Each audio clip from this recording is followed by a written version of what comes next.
Hello, everyone. I don't even know where to begin. I've been writing and deleting this on Reddit for weeks, and I think speaking out is the only way to get this out of me. The title I posted was, Am I the jerk for wanting to erase my kids and my ex-wife from my life after they arrested me? Twice?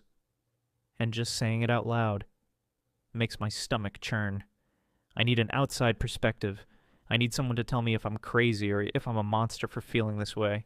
Because right now I feel nothing but emptiness and fear, constant fear. My life used to be normal, boring even. I'm a logistics manager at a distribution center working mostly night shifts, which means I sleep when the world is awake. It's a stressful job, long hours, but it paid the bills.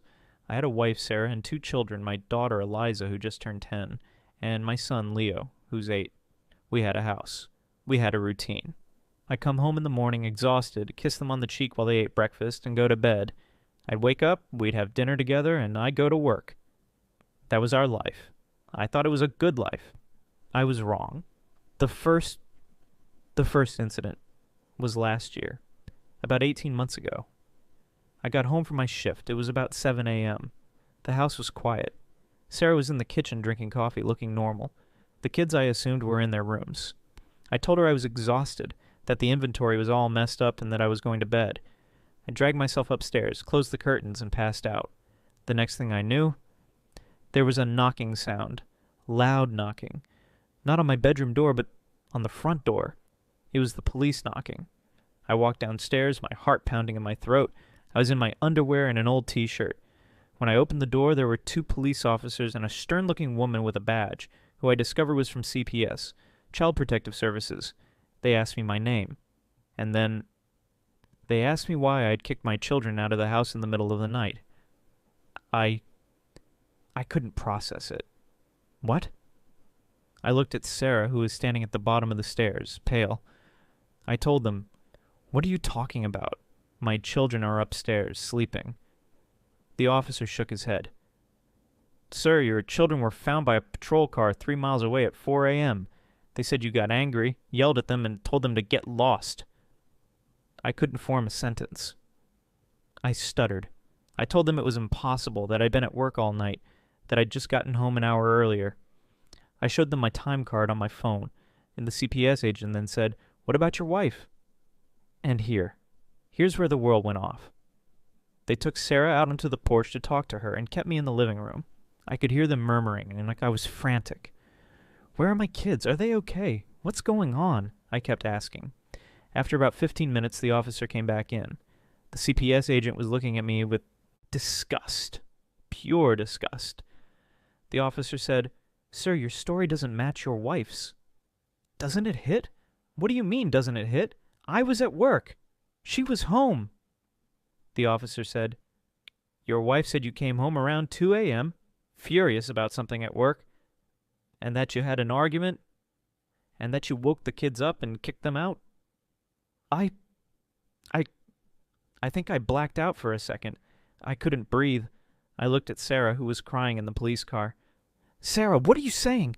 That's a lie. I just got here." And the officer said, "Sir, put your hands behind your back." They handcuffed me. In my own living room, in front of my neighbor who was getting the newspaper. They put me in the police car. I was in shock. I didn't say a word. I spent the next 8 hours in a police cell smelling of vomit and disinfectant, trying to understand how I, a logistics manager, a father, was being charged with child neglect. My brother had to pay my bail. Thousands of dollars. I couldn't go home. I had to live on my brother's couch.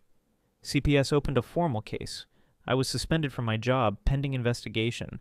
My entire life, everything I'd worked for, was destroyed in, what, 2 hours?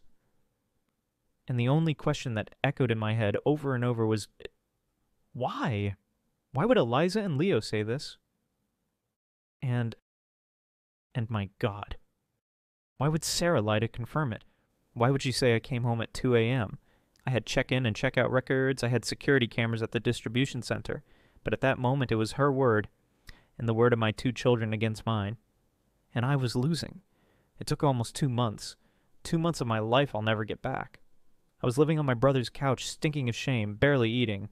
My job put me on unpaid administrative leave. I had to empty my savings account to pay a criminal lawyer, a man who looked at me like I was a piece of trash he was forced to clean up.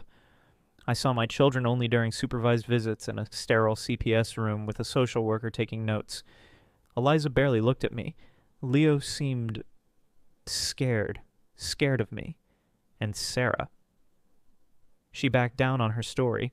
She told investigators she was groggy and that the officers pressured her, and that she must have gotten the timing wrong.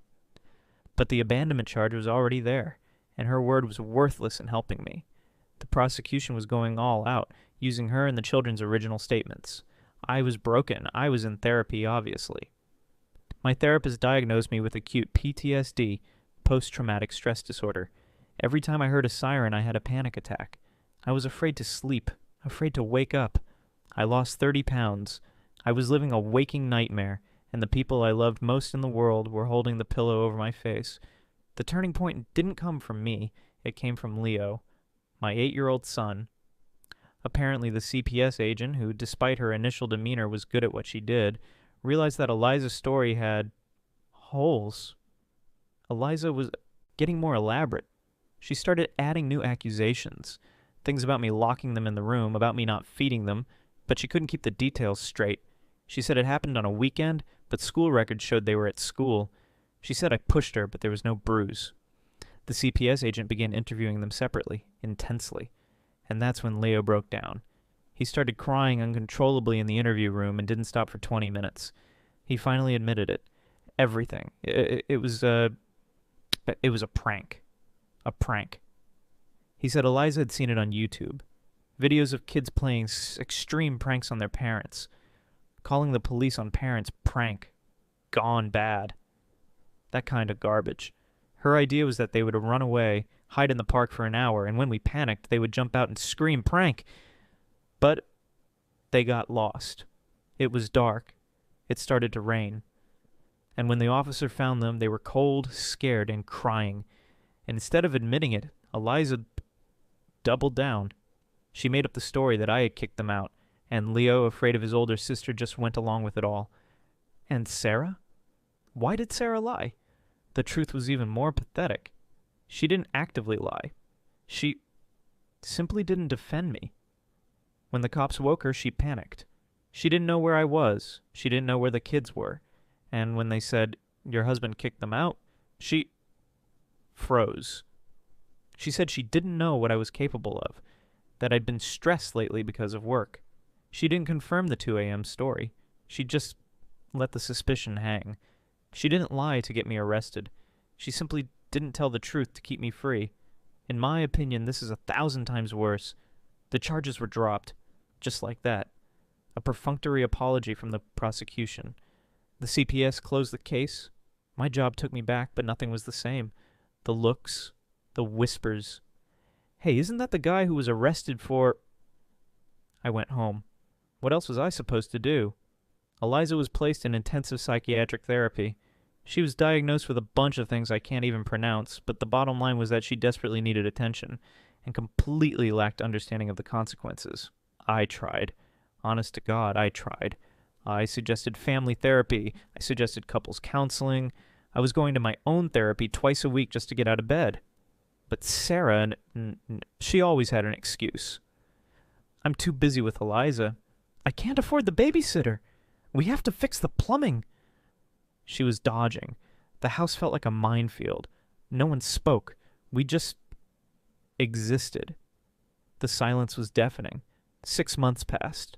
6 months of me walking on eggshells. I slept in the guest room. I barely spoke to Eliza except to ask about school. Leo was needy, following me around the house like a lost puppy, constantly apologizing. And I forgave him. He was a child. But Eliza and Sarah? I felt a coldness growing in my chest. I was trying, but I was dying inside. Then we had a small fire in the kitchen. A stupid grease accident. No one was hurt, but the smoke damage was so bad we couldn't stay home. We had to move to a temporary rental apartment paid for by insurance.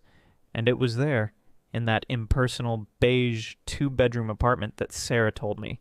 She was folding the insurance-issued clothes, not even looking at me, and said, "I want a divorce." Just like that. I asked why. she said, and I'll never forget this. She said, I can't look at you anymore. Every time I look at you, I remember what happened. She blamed me. She blamed me for the trauma our children had caused. She blamed me for she not standing up for me. I was shocked, but at the same time I wasn't. I knew it was over. Then suddenly I was not only dealing with the trauma of being wrongfully arrested, but also being evicted from my own recovery. I had to find a new place to live, and fast. I drained the rest of my savings, what was left after the lawyer, to put down a deposit on a tiny apartment.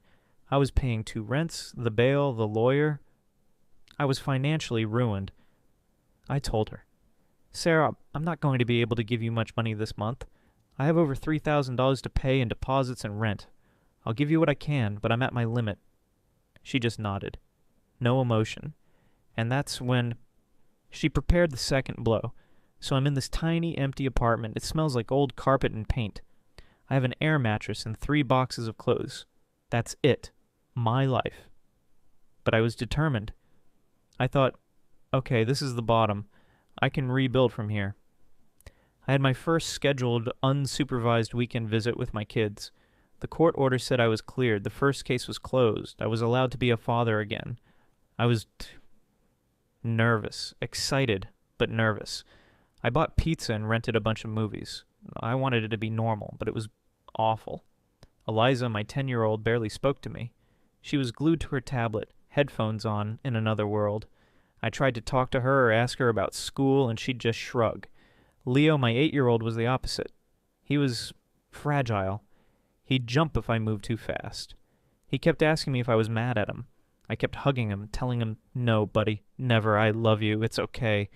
I spent the whole weekend telling him I wasn't mad at him. The second incident, it was so stupid, so small. I was trying to unpack a box of kitchen supplies that my brother had dropped off. Leo was trying to help, but he was just getting underfoot. I was carrying a heavy box. I couldn't see my feet, and I almost tripped over him. I did get frustrated, I admit it. I sighed loudly, and I said, Leo, please, just go sit down. You're going to make me fall. Maybe my voice was too sharp. I don't know. He flinched like I'd struck him. He backed up, stumbled over the corner of another box I hadn't unpacked, and he fell. He fell right onto the tile, entryway. It wasn't a hard fall, maybe 2 or 3 feet, but he landed badly on his arm. He started wailing. Instantly, I dropped the box. I was on the floor with him. Are you okay? What hurts? Show me. He was crying, holding his wrist. I looked at it. It was red, sure, but it didn't look broken. It wasn't bent funny. It wasn't swelling up like a balloon. He was crying, but he cries easily. I'm not a doctor. I did what I thought was right. I got him a bag of frozen peas. I put it on his wrist. I put on his favorite cartoon. After 20 minutes, he'd stopped crying. He was eating pizza with his other hand and laughing at the TV. I asked him, Leo, does it still hurt? He shook his head. It's just a little sore. I asked him again, Are you sure? We can go to the hospital right now. He said, No, Dad, I'm fine, I promise. I believed him. I really did. The rest of the weekend was fine. When I dropped them off at Sarah's place on Sunday night, I told her. I was transparent. I said, Hey, just so you know, Leo took a little tumble on a box. He hurt his wrist. I put ice on it, and he said he was totally fine, but maybe just keep an eye on it. She just looked at me with those cold, dead eyes she had now and grunted, Fine. She didn't even check his wrist. She just shooed the kids inside. That was Sunday. On Monday, I had to call her. The real reason I had to call, money. I had just paid the security deposit and last month's rent on my new place. It was almost $4,000. I was wiped out. I called her and I said, Look, Sarah, about the child support. I just paid all of my moving fees. I'm short. I'm going to be about $700 short on the $200 payment this Friday. I'll make it up on the next check. I swear, I don't have it. There was this long, cold silence on the phone. And then she just said, You better figure it out. And she hung up on me. 2 days later, Wednesday, I'm at my logistics depot. I'm in the middle of routing 3 trucks for an overnight haul. My supervisor, a guy who already looked at me sideways after the first arrest, comes over. He looks pale. Hey, man, There are two officers here. They're asking for you. My blood didn't just run cold. It evaporated. I felt like I was going to throw up right there on the warehouse floor. I walked to the office. It was a county sheriff's deputy. He didn't even ask me questions. He just handed me a stack of papers. You've been served. It was an emergency protection order. I was legally barred from coming within 500 feet of my children or my ex-wife. I couldn't go to my home, well, her home. I couldn't call them. I couldn't text them. I read the paperwork, my hands shaking so bad I could barely see the words. Sarah had taken Leo to the emergency room on Tuesday, the day after I told her I was short on money. The report said his wrist was fractured, a hairline fracture. And what did she tell the police? What did she write in her sworn affidavit to the judge? That I'd gotten enraged during the phone call about money, and that I had violently shoved Leo to the ground, and that he had broken his wrist. She didn't say he fell. She said I pushed him. She said I did it because I was mad about the child support. She connected my financial desperation directly to an act of violent abuse. This wasn't a prank. This wasn't a misunderstanding. This wasn't a kid trying to get attention. This was my ex-wife, the mother of my children, actively, consciously, and maliciously fabricating a story to have me arrested for felony child abuse, to ruin me, to put me in prison. Why? Because I was $700 short. I walked out of that office, I told my supervisor I was sick, and I sat in my car in the parking lot for 3 hours just vibrating. I couldn't cry. I couldn't scream. I was just gone. I called my therapist. I was hyperventilating. I couldn't get the words out. And when I finally told her what happened, I said something. I said something that scared me. I told her I'm done. I don't want them anymore. She asked what I meant. I said, I mean her. And I mean them. The kids. I don't want to see them. I can't. They're poison. They're going to kill me. They're going to put me in a cage. And that's the truth.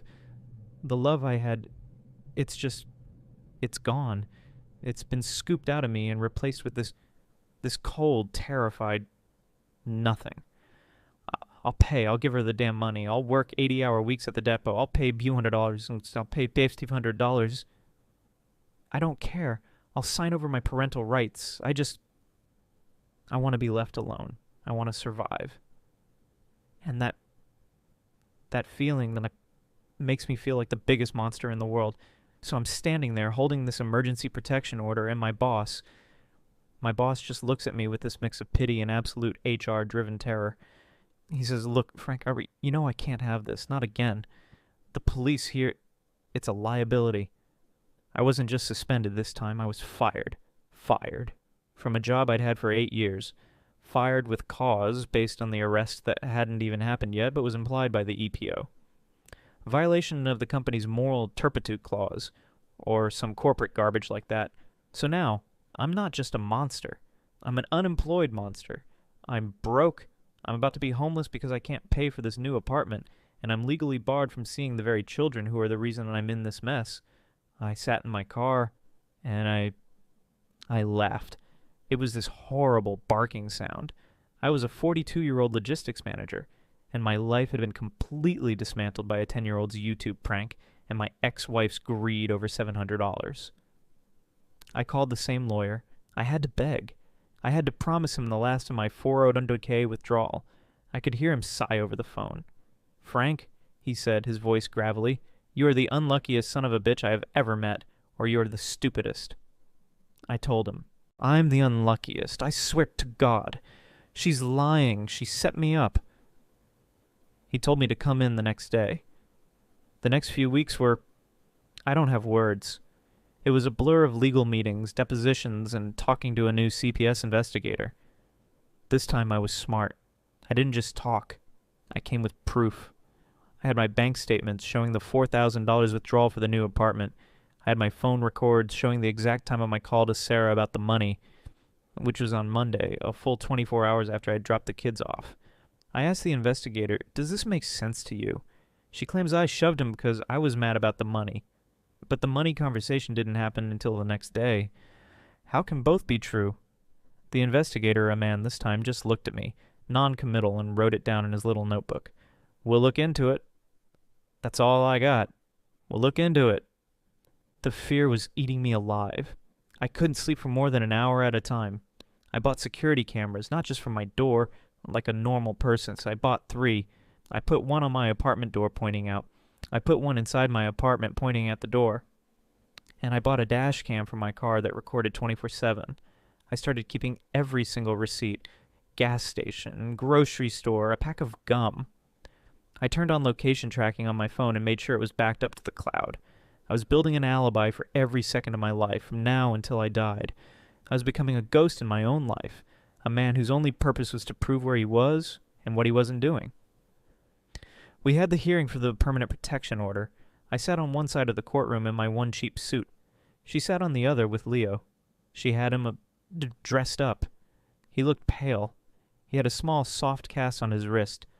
Her lawyer, some shark from downtown, painted me as a raging bull. A man pushed to the edge by the divorce, lashing out at his innocent child. They claimed I'd been secretive and aggressive for months. Then it was my turn. My lawyer was good. He presented the phone records, the bank statements. He pointed out the discrepancy in the timeline. He asked Sarah point blank, "Mrs. Harris, did you call the police when this violent shove happened on Saturday?" She said no. "Why not?" She said, "I was scared. I was scared of what he'd do." My lawyer pushed. "So you were so scared for your son's safety, who you claim was violently assaulted, that you waited 2 full days after your husband told you he was short on child support to finally take him to the hospital." You could see the judge, a stone-faced woman who looked like she'd seen everything. Just look at Sarah. Really look at her. The judge called a recess. She wanted to speak to Leo alone in her chambers, with just the CPS agent present. They were in there for 45 minutes. My stomach was... I think I threw up in my mouth. I just sat there sweating through my shirt. What was he saying? Was he sticking to the story? Was he scared of his mom? When they came out, the judge looked angry. She called us back to order. She looked right at Sarah and she said, "Mrs. Harris, this court is concerned. Your son's story in chambers was significantly different from your sworn affidavit." My heart stopped. The judge continued. "Your son informed me that he fell off a box while Dad was carrying another box, and that he told Dad he was fine. He also said that his arm really started to hurt at Mom's house, and that Mom was very, very angry at Dad about the money for the house." The courtroom was silent. Sarah had gone white. Her lawyer was shuffling papers, avoiding eye contact. The judge slammed her gavel. "The emergency protection order is hereby vacated. The request for a permanent order is denied. I am referring this case back to CPS, with a recommendation they investigate your household, madam, for potential parental coaching and making a false report." I put my head in my hands and I started to sob. Not a cry, a dry heaves. I was shaking. I was innocent. Again, I had won. But I felt dead inside. I had won. I was cleared. I was free. But as I walked out of that courtroom and I saw Sarah dragging Leo by his good arm out the other door, I didn't feel relief. I didn't feel joy. I felt nothing. The terror was still there. It had just settled. It was a part of me now, because I knew this wasn't the end. She wouldn't stop. It would just be something else. Another prank. Another accident. Another misunderstanding. And the next time, I might not be so lucky. The next time my phone records might not be enough. The next time I might not get a good judge. So I won. The judge cleared me. I walked out of that courtroom and I kept walking. And that was 3 months ago. I haven't seen my children since the day I dropped them off, the day before Sarah filed the false report. I haven't spoken to them. My lawyer handled everything. The divorce was finalized in an emergency hearing, pushed through by the judge who was clearly disgusted with Sarah's behavior. The custody agreement, it's a joke. It's on paper. It says I have reasonable visitation rights upon mutual agreement. But that's the thing. There will be no mutual agreement. And I'm not going to fight. I'm not going back to court. I'm not going to force it. I found a new job. It's It's a step down. I'm not a manager anymore. I'm back on the floor, night shift, scanning boxes at a different warehouse across town. The pay is terrible, but it's anonymous. Nobody knows me. Nobody knows my history. My life is small now. I go to work. I come home to my tiny apartment. I check the footage on my 3 security cameras. I file my receipts for the day in a shoebox. I eat. I sleep. I go back to work. The child support is taken directly out of my paycheck. A wage garnishment. It's better. This way. It's clean. No calls, no texts, no arguments about being $700 short. She gets her money, and I get to stay out of jail. This is my life now. And in all of this, I haven't once tried to call Leo. I haven't tried to message Eliza. Their mother's number is blocked. Her email goes to spam. As far as the world is concerned, I have just vanished. I'm a ghost who signs a paycheck. My therapist says I'm in survival mode, that this isn't a permanent solution, that I'm a father, and that Leo told the truth. Leo saved me, and I'm repaying him by abandoning him. She asked me, what about Leo? He's a victim in this too. He's trapped with her. And I don't have an answer. Because when I think about it, when I really, really force myself to think about seeing them again, my heart doesn't fill with love. It doesn't. It fills with acid. It fills with pure, undiluted terror. I don't see my son, Leo. I see a courtroom. I see a judge. I see a jail cell. I see a little boy who can be manipulated, who can be coerced, who can be used as the bait in a trap. And Eliza. My God, Eliza, she's 10. She's going to be 13, then 15. And if she was capable of this at 10, what is she capable of at 15? What's the next prank? It won't be pranks anymore. It'll be... I can't even say it. I can't risk it. I can't spend the rest of my life looking over my shoulder wondering which one of my children is going to be the one to finally put me away for good. So, I'm out. I'm done. I'm choosing me. I'm choosing my sanity. I'm choosing my freedom. I'm choosing to live a small, paranoid, lonely life over a life of constant terror that could end with me in a prison uniform. I'm orphaning my own children while I'm still alive to save myself. And then, last week I got a Facebook message. It was from Sarah's mother, my ex-mother-in-law. It was a long, rambling, hateful message about how I'm a disgrace, a coward, a heartless monster who ran away and abandoned his family. She said, Leo asks where you are. He asks why his daddy doesn't love him anymore. What do you want us to tell him? You're a pathetic excuse for a man. And that's why I'm here. That's why I'm making this, because am I? Am I the asshole? Am I the monster she says I am? I know what a good father is supposed to do. A good father is supposed to fight. A good father is supposed to walk through fire for his kids. But what happens when the fire is your kids? What happens when you get set on fire twice and you just know that the third time will be the end of you? Is it okay to just walk away, to let them go, to save yourself? I don't know.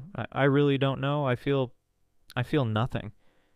And I feel guilty and I feel terrified all at the same time. I need to know. That's my story. That's it. I've laid it all out. I haven't left anything out. I'm just a guy who's lost everything. So please tell me in the comments, what would you do? Am I the asshole for walking away from my children to save myself? Be honest. Brutally honest. I need to hear it. I need to know. Please just tell me what you think.